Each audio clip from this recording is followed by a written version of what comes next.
Hello everyone. Faced with these mechanical valves, how do you select the right one? Today, we'll master it with 3 simple questions.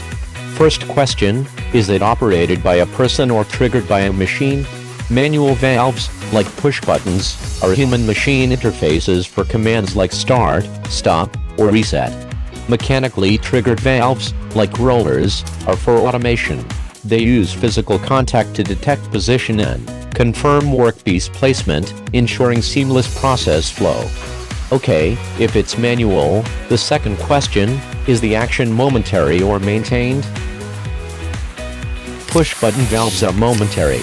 An internal spring automatically resets the spool upon release, stopping the action.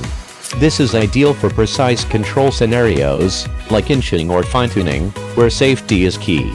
In contrast, a hand pull valve is maintained or self-locking. When pulled, it's locked by an internal mechanism to hold its state.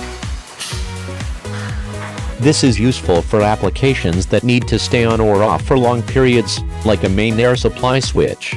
Last question, is the function a simple on-off, or does it select a path? Push-button and hand-pull valves are typically two-position, acting like a light switch to control a single air line.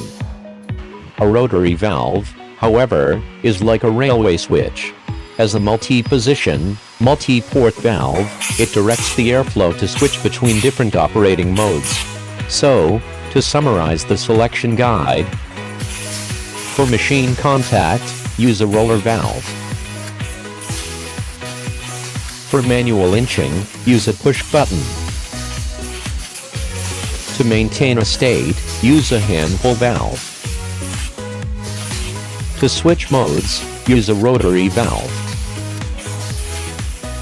We hope this guide helps. Of course, practical selection also requires considering port size, flow rate, and pressure. For more complex selection challenges, feel free to contact us. Thanks for watching.